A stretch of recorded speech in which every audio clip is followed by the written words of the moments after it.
Michael Thurgle of VEDA Communications. That is VEDACOM with 2M's.com, VEDACOMM.com. And I'm here today with Vince Duncan on the 18th District. He's running for political office here.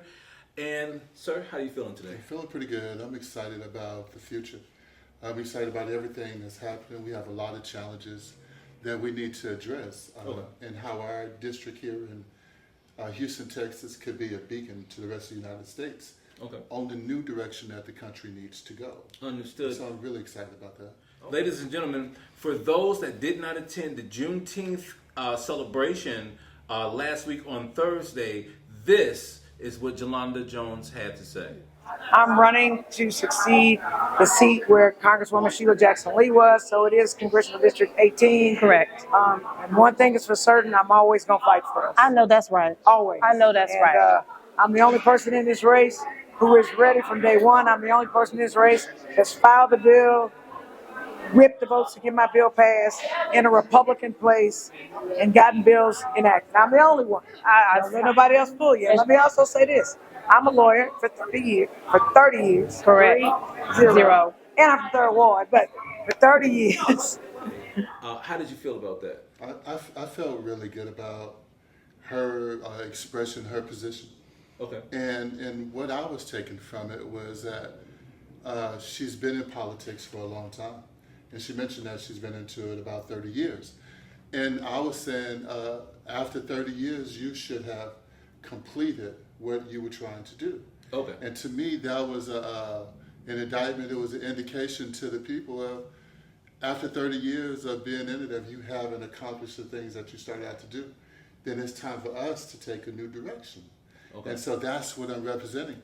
I'm representing a person or community that we live with the results of the policies that they've created. Yeah, it's just like their records are indictments to me, you know, and it's something for me to present to the community.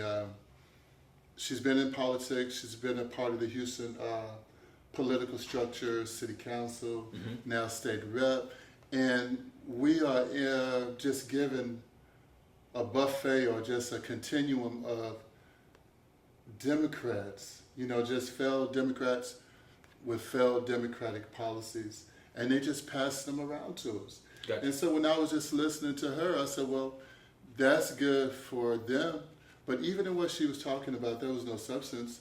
There was nothing concrete that she had created. Now, when you say substance, what do you mean by that?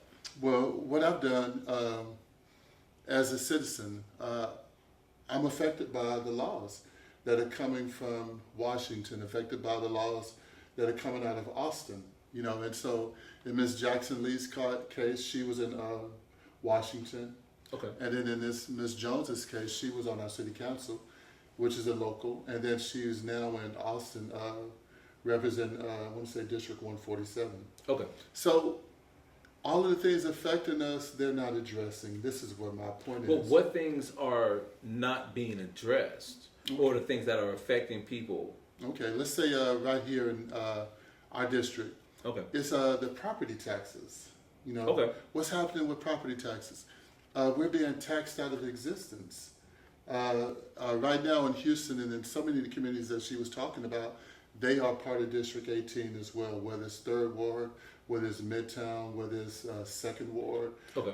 And she did mention that. Yeah, she mentioned all those communities, all over toward Hobby Airport. Well, it was once upon a time rich people didn't want to be around poor people, but they looked up and the poor people had the most valuable land.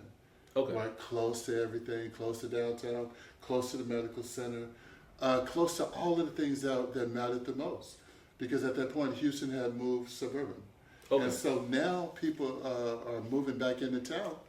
And if you had an income of $15,000 or $20,000, and you really could get by with that because your house was paid for and your taxes were low, that's all changed now when people build $1 million houses next to you. Okay. When they build $1 million condos. And this is what we were calling gentrification, correct? Right. Okay. So I created something for it. And so when I was listening to Ms. Jones, I said, yeah, you're fighting for the party, and I see that. Mm-hmm. You're one of their soldiers, but you're not our soldier.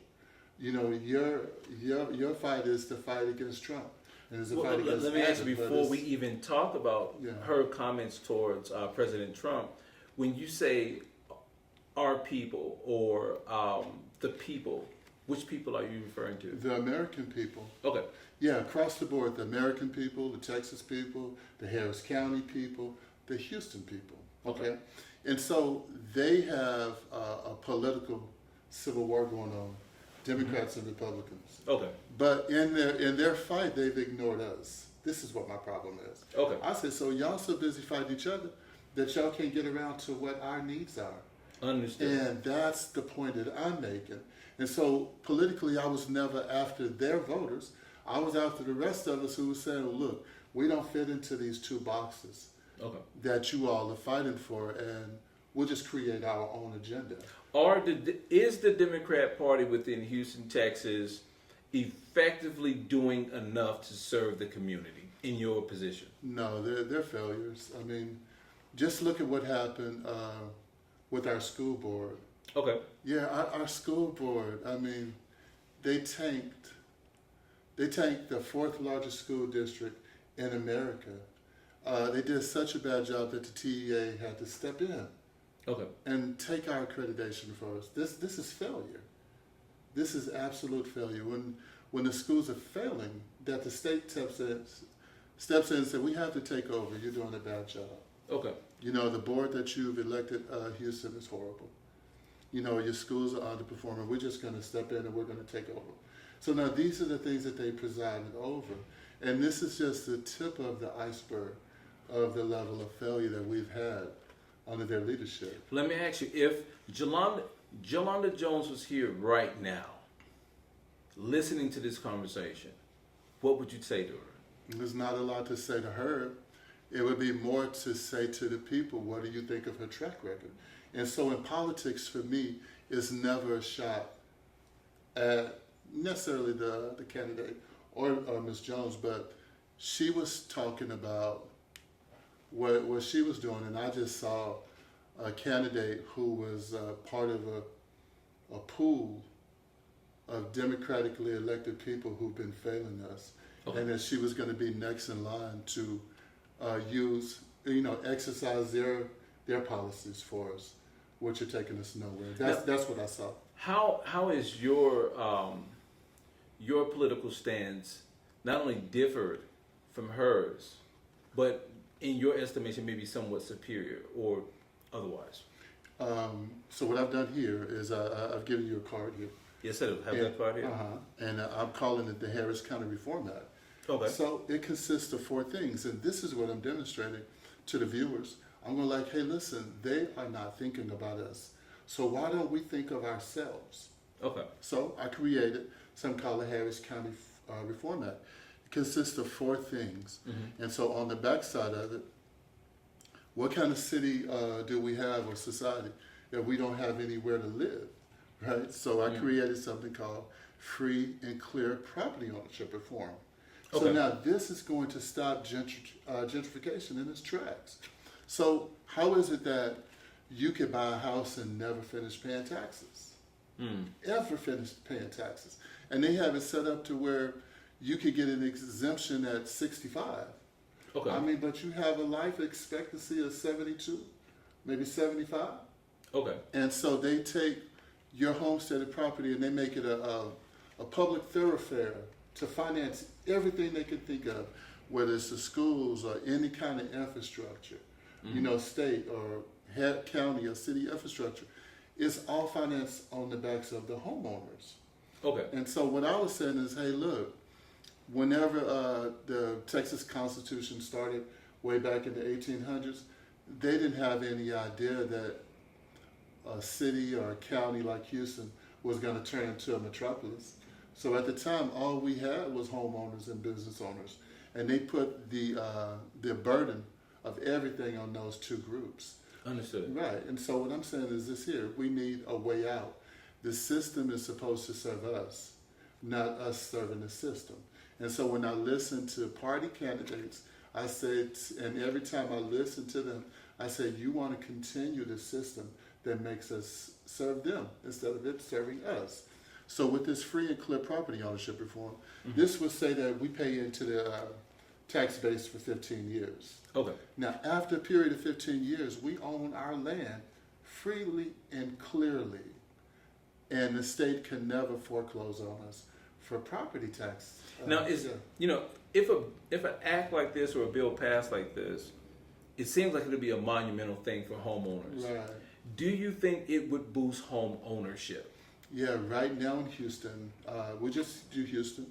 And for your viewers watching this video, you do a survey, but right now, if you count 10 people, maybe 2 are homeowners. Okay. Yeah, maybe 2 of the 10. Some cases 3 of the 10, but most of the times it's 2. And the other 8 live in apartments, or they rent, but they're not the homeowner. Right? So everything is on our backs. Okay. And we need a way out. So when I listen to career politicians or system politicians, I say, you're not going to fight to do anything for us. You want to keep up this system. And what I'm representing is saying, no, it's still our state, it's still our county, it's still our federal government. We want an opinion now, and we're not going to keep up, this continuum of paying and paying and paying and serving you. And no matter how failed your policies are, we still have to pay. Okay. Yeah, we have a system, Michael, where if one mayor goes out and he did a bad job, and he goes over the budget, or she goes over the budget, then the next person comes in and say, well, the last person did a bad job, so I have to raise your taxes. I say, so we need protection from them. So this is my politics. Okay. My politics is we need protection from the policymakers. Okay. Yeah, that's my politics. Now, I'm looking at this here, and it also has something about the Toll Road Relief Act. Right. Do you mind speaking on that? Yeah, I don't mind at all. These are all things that I created because I'm affected by it. So policymakers in Austin and Harris County, they just sitting there just writing and writing, and it doesn't hurt them. Everything they're doing is free, right? Because we're paying for it. Okay. So with the toll road, they take money that they get from the state, all right? Who's the state? I'm the state. You're the state, right? They take our sales tax money and they go build a road with our money. Okay. Now, after they build a road with our money, they charge us to drive on it. Okay. That doesn't make sense. You could drive on I-10, you're not paying a toll. You could drive on 59, you're not paying a toll. You could come around most of Beltway 8, and you will be paying a toll. If you're on 99, you're paying a toll. Well, the initial promise was in, I want to say this 95, when the Harris County Toll Road Authority started, they said after it was paid for, we could drive on it for free. Really? Well, it's been paid for 20, 30 times. Now, and so when we have career politicians, they just say, we're just going to make it cheaper for you. I said, no, you were supposed to end it. So this is my politics. Over and over and over. Their road is paid for, we should drive free. But they'll come pitch us and say, we reduce what you have to pay. Okay. I'm saying, Now, no, with the reduction in pay for the toll roads here in Houston and just Texas in general, where does that money go? They say they needed to fund the road, but really nobody has a clear idea on just what they're doing with the money. Okay. Is there some kind of fiscal responsibility or fiduciary duty that is owed to the public from your position?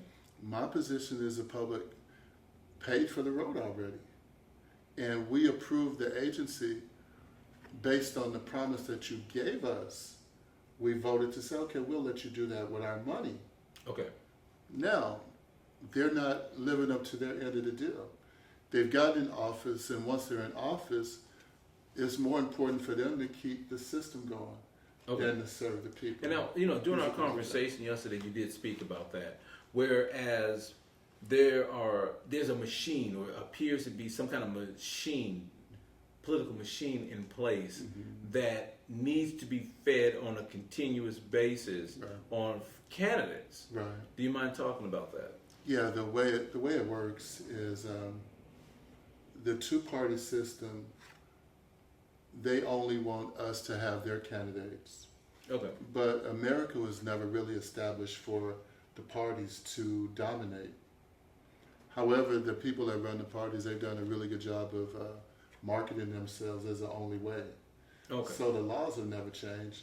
That I'm a citizen, you're a citizen, you can nominate me. Just like the Democrats said, we're going to nominate this person, or the Republicans said, we're going to nominate that person. The citizens can still nominate candidates, and this is what I represent. Okay. And in my representing what the law actually says, I run into lots of opposition. And so many of the places that I thought were neutral, you know, whether it's civic engagement groups or fraternities, sororities, or churches, or just so many organizations, or even television and the news, Okay. radio, television. I thought it was neutral, but after I got into it as an independent candidate, I saw that it was dominated and only for the Republicans and the Democratic candidates to be. So are you saying that Yeah. from your perspective, you feel as if independent candidates are being being ignored. locked out, Yes, we are. essentially locked out of being not only in the system, but from allowing other people to, one, nominate and vote for independent candidates? Yeah, what I'm saying is that the structure that you thought was presenting all of your options to you, Or not? they're not. They only present Democrats. Why do you think that is? They have a lot to do with, they benefit from it. So a lot of the monies that they receive for programs that money is funneled to and it's held over their heads. That if you're going to have independent candidates or in our case, you know, Republican candidates, we're not going to fund the things that you like. Okay. Or that you're making money on. So it's kind of dangled over their heads. So they're not going to go down the slate. I mean, any part of the political infrastructure that you think is neutral, they're not going to go down the slate and say we have 10 candidates and here they are. The only one that I've known that's completely unbiased since I've been in politics is the League of Women's Voters. Wow. They're the only ones. I mean, the League of Women's Voters and the Houston Chronicle. Okay. They're the only two political people in Houston that's part of the political apparatus that presents the candidates. Okay. Anybody else, care who it is, they're biased. Well, They're only going to present the one they want you to know about. quick question. What are your thoughts on Mayor John Whitmire, Houston? Well, I think he's a career politician. Okay. You know, I mean, he's been. Because he's coming from the Senate, correct? Yeah, and I mean, he was there a number of years, maybe close to 3 or 4 decades there. He's a career politician who was more or less for the system. Really? Yes, he's going to make sure the system is alive, and he's going to take care of the people that's in the political infrastructure, say police, firemen, county workers. Okay. They're going to kind of be his priority to ensure that they're okay. And then if they're not okay, he's going to ask us, the voters, for more money. Okay. And so that's kind of par for the course. And since his tenure, right after the late Mayor Turner, what is your position on his performance while in office up to this point? On a scale of 1 to 10, I would give him about a 6. He's doing as well as he can. I mean, Okay. man, these guys make a lot of promises. They make a lot of promises based on emotion, or maybe they read the audience. Okay. And they say things to that audience. I can just give you an example. With all respect, you know, to the dearly departed Mayor Turner. I was in a meeting that he was in over in Fifth Ward, and it was off Jensen Drive, and it was about building a homeless shelter in that area. Man, the people in that community are the most neglected to start with, right? I mean, we're the most economically neglected. In addition to this, in District 18, you're economically depressed, economically neglected. Our schools are failing, and our infrastructure is bad, and we have rampant crime and poverty. Okay. And so the people that had the courage came out to a meeting at one of the gyms on Jensen Drive to say, hey, listen, Mayor Turner, we're opposed to that. We have enough problems. Don't put a homeless shelter in the middle of our neighborhood. Mm. And then he made a promise. He said, I guarantee you, I'm going to take care of it. And these people are not going to just be walking up and down the streets day and night, committing crime, this kind of thing. I heard him say that. I was thinking to myself when he was saying it, I said, man, you're not going to even be in office Wow. when this is done. And I just remember, and people out there watching this video of you were there, you heard him say that too. Okay. And I was thinking to myself, man, that's a big promise. You guarantee it. How you going to guarantee anything? And being the mayor is a temporary job. And you just guarantee it. On my name, on my word. I was like, oh, I don't know about all that.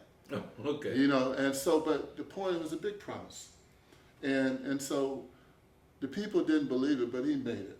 And so this is what Whitmire is dealing with. He made like promises, I'm gonna come in and fix it. But when he comes in and fix it, they have a lot of fixed costs.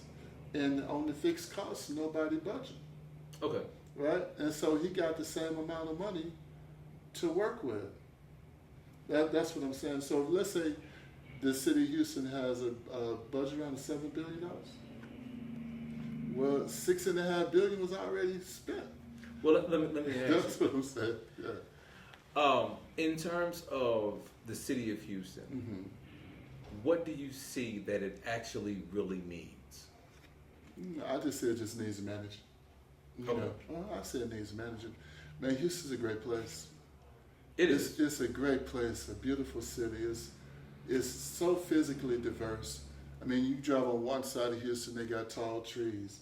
Other side of Houston, no trees. Yeah. One side of Houston is green, other side is brown. Parts of it is flat, parts of it is wet. And then, you know, the roads, we were never designed to be a metropolis. This was a swamp Okay. that nobody thought anybody would move to when it was established. Mm. You know, they didn't think Houston was going to be what it is. Okay. But some kind of way, Houston became like the engineering capital of America. In some kind of way, the best engineers that exist all converged here. You say, starting with Port of Houston, we don't have a natural port. I mean, these men, they engineered a port where they dug a port from Galveston Bay to Houston. Okay. This is unheard of.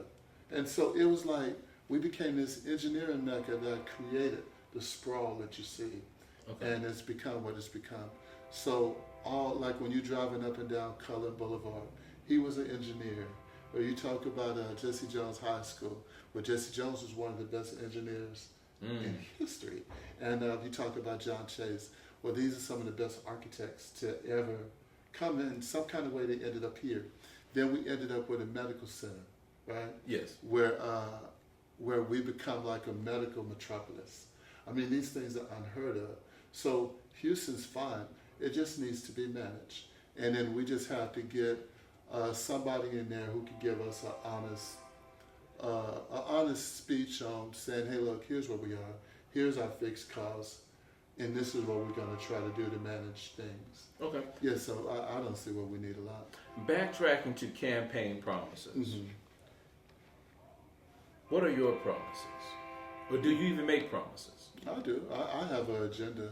Okay, and You what is know, that agenda? My agenda is to protect the citizens from Okay. policies. You know, that's my whole thing. Is we have to have somebody to protect us from the policymakers when they leave the office.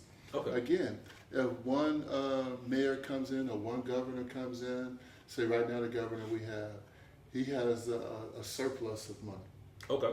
He has a surplus. This is unheard of in politics, where you got too much money. Well, let's say he come in some kind of way, Abbott and the man before him created policies that have a surplus, right? And then the next governor comes in and says, we got all this extra money. I think we need to spend it on all of these things. Okay. And let's say the next governor comes in, he spends the surplus, and now we're at a deficit. So then it turns out they say, where do we get the money from? Let's take it from the citizens again. And the citizens are just making it, but nobody's fighting to protect us. And so that's my politics on every level. I'm saying, hey, look, man, you can't keep making me pay these insane taxes forever. We're Okay. going to have a cutoff. Now, if you come in and you make bad policies, that's on you, but we're not paying for it. All right, we paid for the roads already. We're not going to keep paying you to drive on. Do you Yeah, think this is the my average politics. Houstonian has the courage to push back? Yeah, you're talking to one of them now. Okay. I'm in. You're sitting in presence of a person who's from Houston, Okay. and watched the. I used to be able to see downtown from my backyard. Really? Yeah, I can remember not having running water in the community that I'm from, and we was like the richest place in the world. I said, man, Texas is one of the richest states. Houston, one of the richest cities, and from my backyard, we don't have running water. Wow. But they have it downtown. You know, so I've seen the city change and I've seen it grow. Okay. And so my point is, I'm a Houstonian and I'm saying, hey, look, we're not here to work for the government, and that's the bottom line. We're not here to work for you. You're here to work for us. What do you think it would take for that change to be not only realized but acted upon? Meaning that if the average Houstonian wakes up and says, you know what, I'm tired of this. Mm-hmm. I want the government to work for me instead of the other way around. What do you think it would take to get them to that point? Because right now, I'm really not seeing that. Well, everything starts with the first step. It starts with them knowing, hey, Vince believes in the city. Okay. Yeah, it starts with a person. And like me, I was just so frustrated with their nonsense and just listening to the insanity of the policymakers. And I was saying to myself, every one of us have to deal with the consequences of bad choices we made. Mm-hmm. You guys create a policy for us that fails. And then you leave office after 2 years or 4 years. But we stuck with your failed policy. Okay. So what I'm representing a group, the majority of the people who, if they knew they had an option, they would turn to it. Okay. And this is what I'm representing. Understood. Well, I mean, listen, there is a lot that's going on geopolitically. Mm-hmm. Your thoughts on Israel and Iran currently as it is?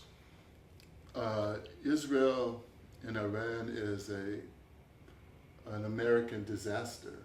Why do you say that? There's no Israel without American support. Okay. It doesn't exist, and we could volley back and forth, but there's no Israel without America. Now, so let's start with the latest. President Trump Israel does an unprovoked attack Okay. on Iran, and they underestimated Iran's firing power. Tel Aviv has never been hit and has been destroyed. They didn't estimate that. They underestimated their foe. All right, and they were continuing a policy where they were trying to go from the river to the sea, Israel, and so Iran was the next country on their hit list. Okay. And we're going to go in, we're going to take over, and we're going to do regime change. So for me, as an American, I'm saying, hey, listen, we have to end support for Israel and their policies. Is that even possible? It is. Because the Israeli lobby has been embedded in American politics for many decades. Mm-hmm. Yeah, it's happening right now. Okay. Yeah, it's happening right now. For so long, we didn't look to see what was behind door number 3. Okay, and what's door number 3? So now we look. Door number 3, Israel. What's behind door number 3? We had the American Evangelical Church. Our Israel policy was based on their religious belief. Okay. That if you support Israel, God is going to be good to America. And Americans believe the more money you give to people, the more money God will give to you. This is an American belief. Now, is that belief actually true? It had been, but now this is being exposed. Most Americans didn't realize that Israel was committing human atrocities. Okay. Now we're living in a different age, and life has a cycle. You know, your cycle starts and it has a beginning and an end cycle. Fair And so for so many decades, Americans weren't seeing on TV day to day that we were financing a human genocide. We didn't know that, but now it's on camera. Okay. Now everybody has a telephone, and they beaming in these images. So much so that it's hard to get anybody to believe American television at this point. Whether you are liberal, if you're liberal, you think CNN is a television network. However, it's a propaganda network. Okay. If you watch Fox, then you realize it's a conservative propaganda network. So now Americans are seeing, hey, you guys are misrepresenting our government. Okay. We don't want our tax money and our military instruments to finance human atrocities. Well, let me ask you. The NATO summit, the 2025 NATO summit, is occurring today and Okay. tomorrow. What do you predict would be the outcome of this year's NATO summit? On my political platform, it's my political perspective, or is for the United States to not be a part of NATO. Why? Man, we're not electing world leaders. We're electing U.S. leaders. Okay. And so, and we're a sovereign nation, and these are sovereign nations. We don't want a one world government. Okay. Yeah, the American voters are not voting for the one world government. We're voting for presidents and senators to govern the United States. And they have to detach themselves from Europe. Okay. Yeah, it's time. So Europeans are even saying we have to detach ourselves from Americans. I don't think that the UK actually has the ability to do that, given their economic situation for their government. However, it was stated by President Trump that each country should raise their GDP to the 5% mark to cover military expenditures and military defense for each NATO country, which is 35 countries. What are your thoughts on that? See, it takes me right back to square one. We didn't elect you to govern the Okay. world. We didn't elect you to take our money and do these things. You keep giving us bad policies, Mr. Democratic President, Mr. Republican President. We don't want to be a part of NATO. So are you saying that, in effect, the average American citizen Don't want to be part does not want to be a part of NATO? No, we don't. The average American citizen is completely unaware that our government, that the United States government has over 700 military bases Around the world. Yeah, we're not aware of that. And we ask questions like, well, why are you there? You know, we don't want to be an imperial power. Okay. We didn't ask you to spend our money that way. And so this is what they're doing. So we don't need the United States government or our president dictating what anybody's budget needs to be when we're over here suffering. You know, when we can't make it, when 80% of America doesn't have $500 for an emergency. Okay. Yeah, we don't care nothing about Europe. We Right. don't care nothing about Israel. We don't care nothing about immigration. You know, many people will We not don't say care that. nothing about immigration. That's not on our priority list. Okay. Yeah, we don't care nothing about that.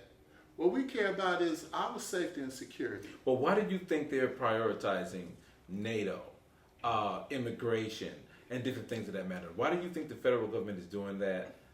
Well, our government has been bought and has been taken away from the American people themselves and handed over to the globalists in America. So Okay. I believe, and it's obvious now.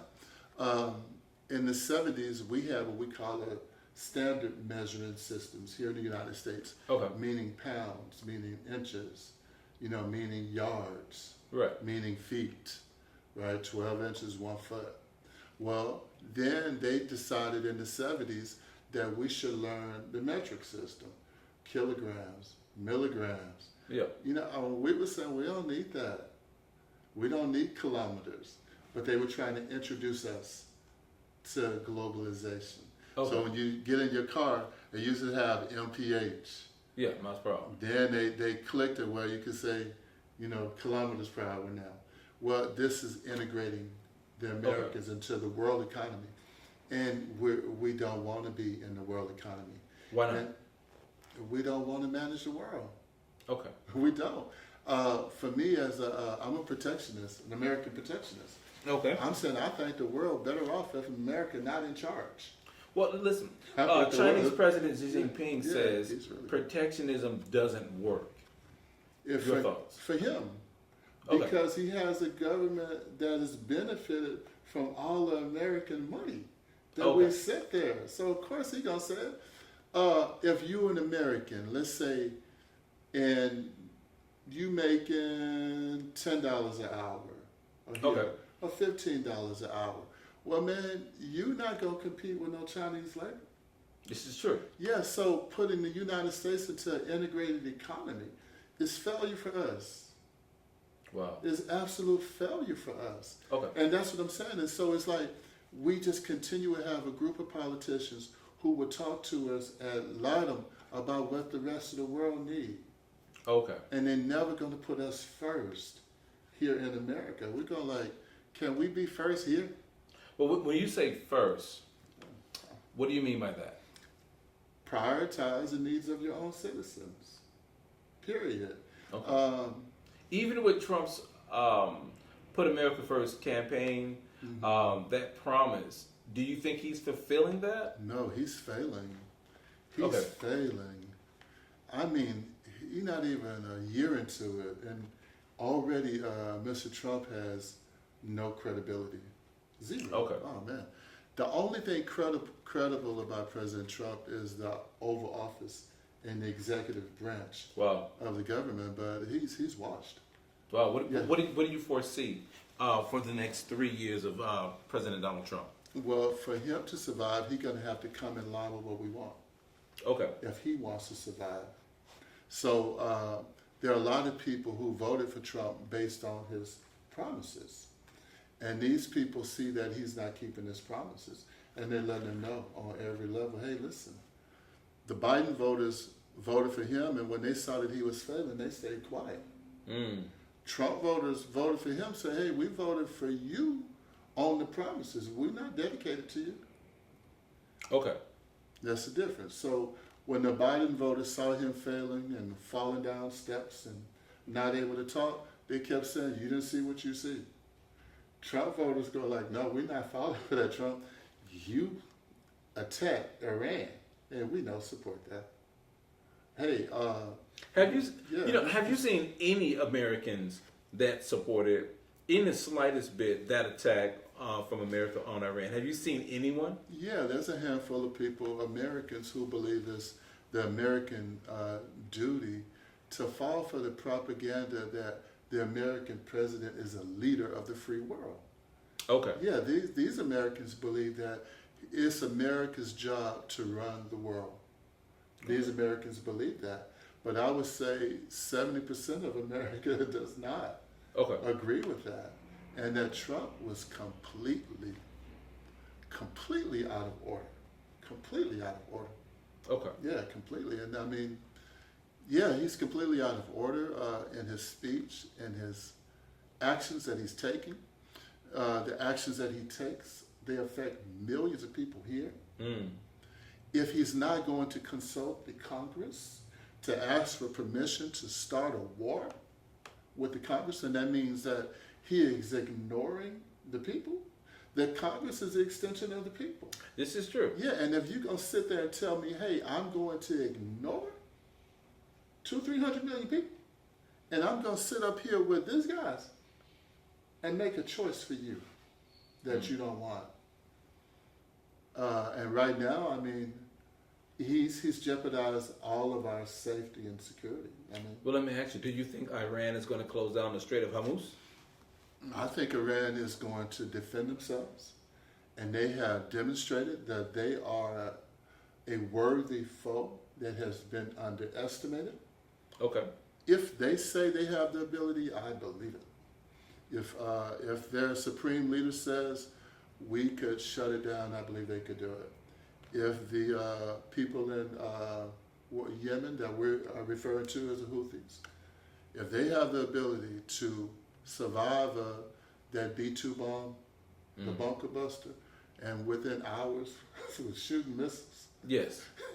at everything in the Red Sea, then I believe their life has changed. Wow. Yeah, I believe their life has changed. I believe that we should adjust to the change.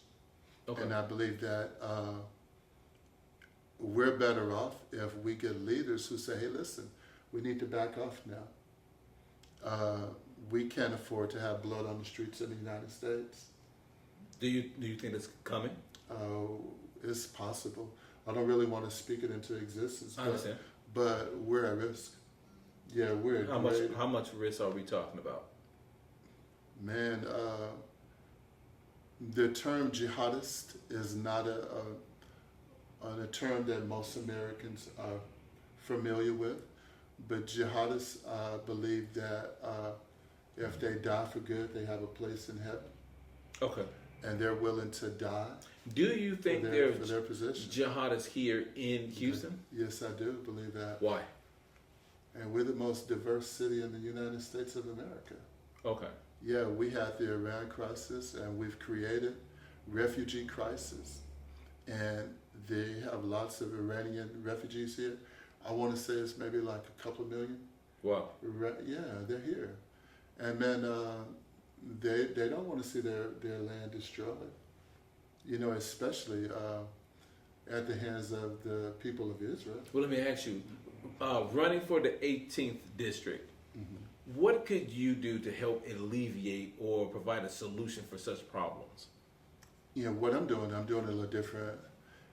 For me to get on the ballot, I have a petition. Okay. And I go amongst the people and I say, hey, I'm Vince Duncan. We have a special election coming up in November, and we have options. Okay. You don't have to stick with the two-party system. You can still nominate. You're powerful. And I'm representing the future of politics. And if Houston, if we have a breakthrough in Houston, it's going to set the stage Well, let me ask you, for the rest of the United States. where do you see the future of not only American politics, but local politics right here in Houston? I would say like Houston's I would say Houston's is like a bubble. We live in a bubble. Okay. Where it's such a rich place that we're able to manage so many economic crises. Okay. Because such a rich city, and it's so diverse in terms of the amount of multi-billion businesses here. Okay. Right. So, for example, Austin, right, was really state government / tech. Okay. If those two go down, the place goes down. Houston, oil and gas. We're the oil and gas. We have the biggest refining capacity on earth. Everything that we do is oil and gas related. From the inks in our clothes, from the plastics of the bottles that we use, the paints on the walls, the tar on the streets. Yep. These are all oil derivatives, and we need this fuel for everything. So that's a staple. Okay. Then we have medical here. That's a staple, man. And so then we have tech and so many other industries here, man. That when we're going through like a slight, we're not noticing quite as much as other cities and states who only have one revenue source. Gotcha. That's the difference. So Houston's a bubble. Now, if it's on the federal level, we can have an impact, and we can have an impact to change the direction of how the country goes. And so goes Houston, so goes the rest of America. Okay. So if I'm able to make a breakthrough, literally millions and billions of people are going to look and say, this is an example right there. There's a guy from Houston who stood up to the most powerful political parties and said, your time is up. Wow. He didn't appeal to the party to change. He went to the people and said, you know what, I'll talk to you. You the most important thing in the whole thing, in the whole political process. They keep presenting to us people with big college degrees and big titles who make horrible decisions consistently. And so now we've taken as citizens, we've taken the door look behind door number 3. Okay. And sitting on this, y'all ain't doing nothing. You know, you come here and you tell me you're an attorney. I'm saying, well, you ain't wrote no laws. I mean, even Now, the law, are you even saying the that laws, Jolanda Jones has not wrote any laws? not one. Get out of town. Not one, 0. Really? You've written the same amount of laws she's written. Even with Miss Jackson Lee.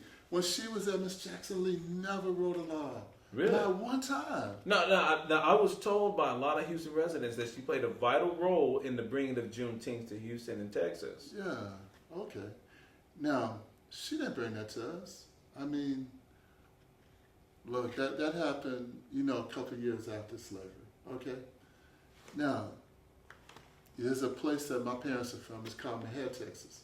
Okay. MEXIA. Now, the news came in Galveston that we was free. But Mahead, Texas was the first place in the United States to start celebrating Juneteenth. Okay. So now Juneteenth was going way before Sheila was born. Way before she got to America. Oh wow. We was already doing Juneteenth. Now that is a bit of information that I don't think a lot of Texans actually know. Mahead, Texas is the oldest. Mahead, Texas is in Freestone County, Texas. Okay. That's about 180 miles north on 45 from Galveston. Well, man, when we got the notice from Granger, Mahead said, "Hey, we with it." Okay. And so my parents are from Mahead, Texas. And so in the 60s, 70s, and 80s, we was having Juneteenth. Wow. And when I would come back to Houston, I said, man, we went to Juneteenth. Houston people would be going like, Vince, what's Juneteenth? I said, so when we got free. So they're later than late. Houston, way late. And so here she come. I mean, how's she going to give us something we was already doing? Okay. That's what I'm saying. I'm going, so when I hear that, it's just propaganda. I say, hey, stop, man. You know, look, you didn't give us that. Okay. You know, so now if you went and talked to Biden and say, hey, we need a reason to keep the black voters engaged in the Democratic Party. So let's make it official holiday and we're going to close the banks and we're going to recognize the atrocities that America committed to its African descendants. Okay, well, we'll do that. But now that we was already doing that. So Okay. as black Americans, we wasn't waiting on Biden and them to celebrate that. Gotcha. We was already doing it. So, Wow. yeah, to me, all of a sudden I said, ooh. Yeah, so I'm just saying, it's like, we was already doing that. We knew it's two separate worlds. There's a white world, there's a black world. We're not waiting on them to celebrate our accomplishments. We were celebrating black history before they got involved in it. We was going like, hey, look, they're not going to mention us in history books. So since they're not going to talk about it, we'll talk about it to ourselves. Okay. That's what this is. And so Ms. Jackson Lee never wrote a law, ever. This is the most important thing for the voters to know. Ms. Jackson Lee never wrote a law. Okay. Not one. Not one. Barack Obama, he managed to write a few laws. Okay. Right? When he was in the Senate out of Illinois, he wrote laws. But we haven't had a leader definitely from District 18, or anywhere in Texas, I would say, that's written a law that they submitted a bill in Washington that went through the process that became a law that the President of America signed in. Wow. That's significant, that benefits us. And so that was that. So it was Al Green and Sheila. They was working on the Juneteenth thing, but we have been celebrating Juneteenth for 200 years. Wow. That's what I'm saying. That is something. Yeah. Wrapping things up, what would you like the listeners and the watchers to know, or viewers? Well, the government is still ours, and we don't have to listen to what they plans for America. We could create our own plans. Okay. What they're doing is hyperbole and it's propaganda. And now with the advent of social media, we could talk to each other now, and we could create a whole brand new path. But I believe that what I'm doing is the beginning to their time being up. Wow. And this is what I believe. Yes. Well, I would definitely say, like always, Vince, it is definitely a pleasure to have you not only on this show, but to be able to talk to you in person and off camera. Because it's always enlightening. Yeah. You know, like right now, I didn't know that Juneteenth was celebrated before it was actually being celebrated by the masses as Juneteenth. I didn't know that. Yeah, 200 years we have been doing it. Wow. Yeah, that's what I'm saying. For her and them to jump up and say, look what we did, I said, stop. Stop it. Wow. It's all cap. Wow. Yeah. Well, ladies and gentlemen, you are listening to me, Michael Thurville, sociologist and photojournalist, and Vince Duncan, political hopeful for District 18, here at VEDACOM.com. That is VEDACOM.com with 2 M's, VEDACOMM.com. And we're looking forward to seeing you on the next show.